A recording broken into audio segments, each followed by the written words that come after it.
Hey fitness family, today we're in Fort Lauderdale, beautiful Florida. Stephen Pinto with BSN. Super excited to have Dr. Teddy here to talk about deadlifting. We're gonna talk about misconceptions, proper form and technique.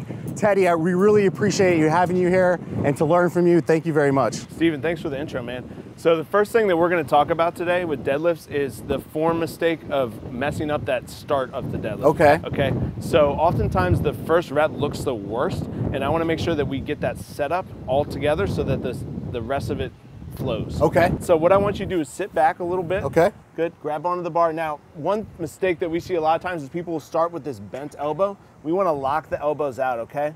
So you know what, I noticed that, and you think that could be the reason why I have like bicep pain or anything like that? Well, so because if I'm bent, I'm more pulling with my bicep. So that can definitely contribute to it. So let's say you're pulling 400 pounds. Right. You know, we want to make sure that you're not trying to put all that weight onto your biceps. So start off in that extended arm position. Okay. Flex the triceps a little bit. Reach forward.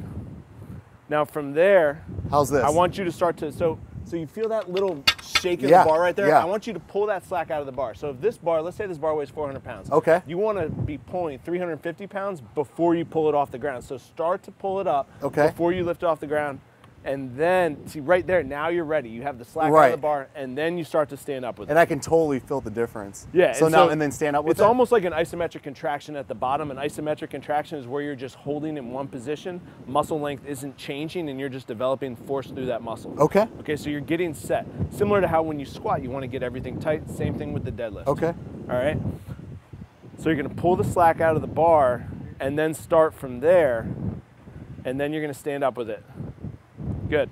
And so what I see a lot of people do, Teddy, we were talking about the going up portion. Yeah.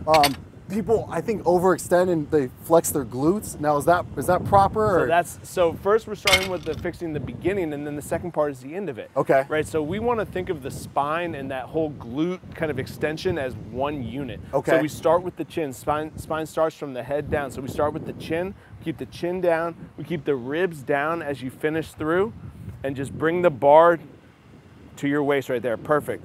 And so you're not trying to squeeze the glutes and go all the way through there. You're just right here, right? So we'll train and this is uncomfortable actually. Right, exactly. Yeah. And this feels better. And if you were powerlifting, that's still a finished rep right there. That's still 3 green lights. Right. Right. And so you don't need to overextend through the back. And if anything, you can come down and relax. If I know that's fatiguing you a lot. that's cake weight. Right. But if anything, that's going to kind of beat you up over time, and you might feel good for a month, a year, but then eventually, man, that back's going to get tight. Especially as we get stronger and we're putting on more weight. And it's unsafe. So when you start off, with like so many things, you want to start with good reps and practice safe form, so that as you get stronger, you're all set and you don't have to kind of reset, take that step back. Another thing what I see people do, and actually I've had a back injury from it, is on the lower portion too. Some people often arch their back. Can you kind of talk about that? Yeah. So with a maximal pull, there's going to be a little bit of arch in the back. That's inevitable, and that happens. But we want to make sure that back is flat for as long as possible. So when I say as long as possible, I mean as much weight as possible. So if your max is 500, I want your form to be. Oh, my bad, dude.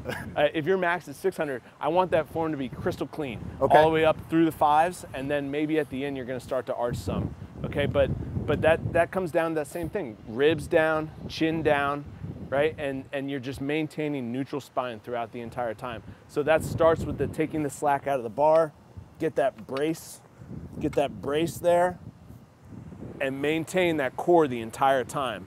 So this is the finishing position. We don't have to get all the way to there.